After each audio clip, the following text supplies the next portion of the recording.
scheme with a Roscoe. Show my true colors, seeing green for that Blanco. I was locking in the zone, pocket rocket in case they get out of pocket like Mahomes. Profit over toll, ain't no options on the road. Running down like LeBron, boy, I block him from his goals.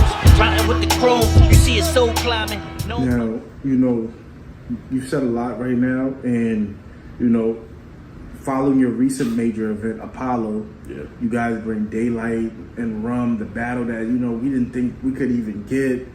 Then you guys followed up with the announcement of Murder Mook and Hitman Holla. Sure. This question I want to ask you, because you brought it up a few times, was resources and having the finance. Yeah. In 2024, January, I believe, I did a real important interview with Smack, post caffeine, you know, business with caffeine. And Smack, one of the biggest things was, yo, ain't no more money in this. So automatically, fans felt like, you know, our battle rap dying, things like that. We went through that whole thing. We did last year. I remember that. All of this, right? Then you guys come with Massacre. You know what I'm saying? I remember that. The tides change. All of these things happen, right? But you guys are like literally changing that narrative as far as resources or even money in battle rap. Is it advantageous for you guys to do what you guys are doing? Because, you know, I don't want to say it, but I'm from the conversation I heard, battle rap don't, you know, always bring it back. Right. You guys are giving us what we want. Right. Are you guys getting what y'all want? Yeah. As a company, as a business? Absolutely. Okay. Absolutely. Yeah. From a branding and marketing standpoint, yes, and from a return on investment standpoint, yes. Okay. We are definitely doing well enough to sustain what we're doing, to keep it going and going forward.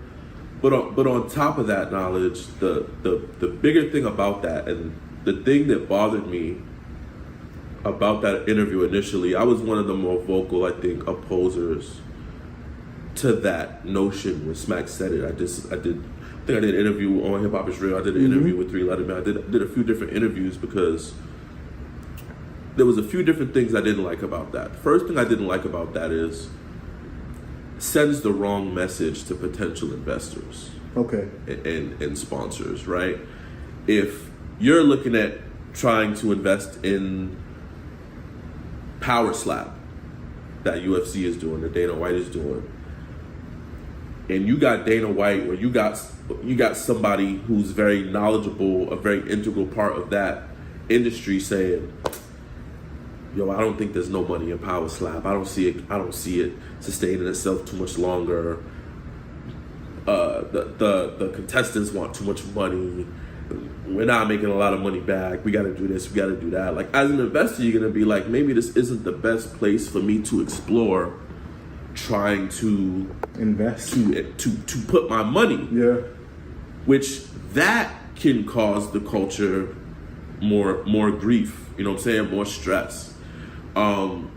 So even if Smack felt that way or feels that way, I didn't like just being so vocal about it because his voice is so powerful.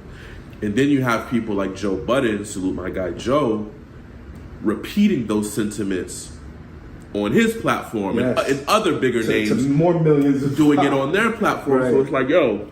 So it seems like battle rap really is dying. The people who are not in the culture, the people who are casual fans, are now listening to Smack or listening to the Joe Budden podcast and being like, damn, battle rap is dying out. You know, it's not. These battle rappers are wanting too much money, and they're outgrowing the culture and this and that. And it's like, yo, there's really so, like, as a business person, as somebody that runs Pendulum 8, somebody that has worked for other people in the past and run their businesses and turn their businesses into $1 million businesses, I can tell you that business is all about streams of revenue and it's all about income, right? Mm-hmm. Return on investment has to do with how many streams of revenue you can create for your business. Yes. That's with any business, right? If you're a graphic designer, how do you market yourself? Do you market yourself to league owners who want to do flyers? Do you market yourself to rappers who need flyer artwork? Do you market yourself to promoters of venues who need flyers? Do you market yourself, like, knowing the different markets and knowing the different spaces that you can thrive in is the foundation of any business. Right. So I'd like to think that I'm intelligent enough and knowledgeable enough and resourceful enough to say, okay, I can see that some other leagues are struggling in some regard. Let me think of 2 or 3 other ways that we can create a stream of revenue for our business so that if we don't make our money back from A, B, and C, we can fall back on D, E, and F. Gotcha. You know what I'm saying? Okay. And so I feel like as a business owner, before I tell y'all there's no money in battle rap, I'm just gonna figure out other ways to make my money back. You know what I'm saying? Right. And if I don't feel like there's other ways to make my money back, I'm gonna stop throwing battles. Gotcha. You know what I'm saying? But that was what I didn't like about what he said, and I respect him feeling that way, and I got nothing but love for Smack. There's no He's been doing it forever. He has the right to say, man. He's the Godfather, bro. he can, in my eyes, Smack can do no wrong. URL can do no wrong. But at the same time, like, I felt like that was very discouraging, and I felt like it sent the culture into a little bit of a tailspin for a second. Just the way people were feeling. Fans are feeling like, yo, battle rap might not be around too much longer, and battle rap might not be able to survive. And when you have that kind of mindset, like, people are gonna eventually fall out of love with battle rap if they feel like, you know what I'm saying, the art form isn't enough to keep it going. So Gotcha. that was a really... Now, when you look at what came out of what Smack said, Yeah.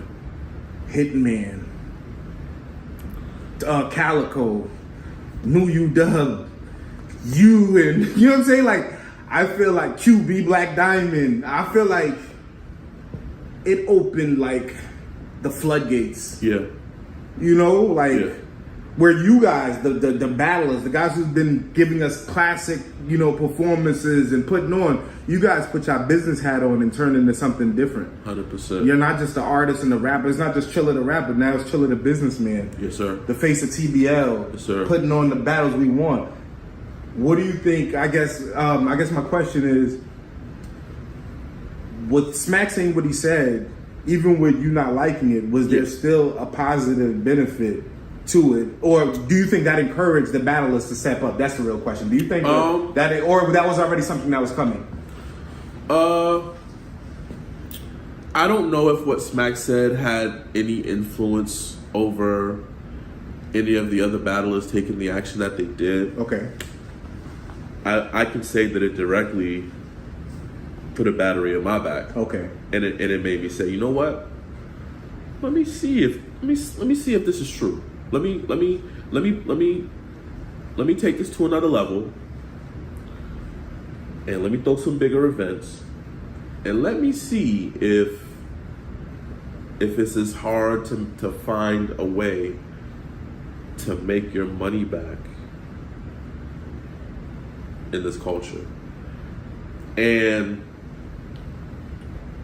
again, I can't speak for Hitman, I can't speak for Calico, I can't speak for any of that.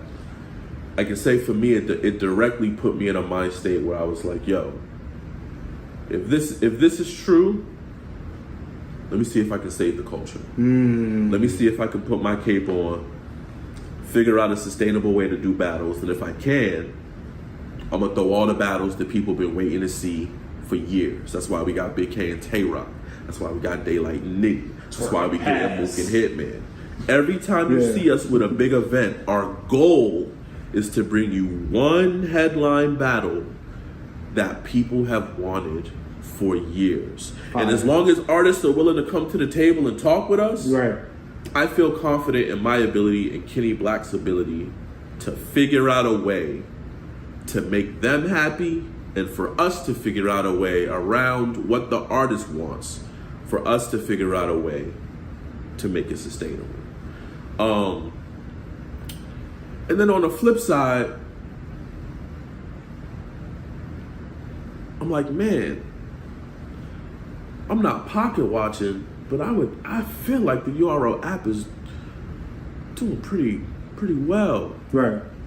And maybe it's not. Maybe it's just, you know, again, I'm not pocket watching, but URL's got a pretty nice following, and they have a I would guess, a pretty good amount of people subscribed to their app. And I thought the whole purpose of the app was to be able to continue to generate revenue off of the content that YouTube was not paying for anymore. Right. So I think to hear that from Smack,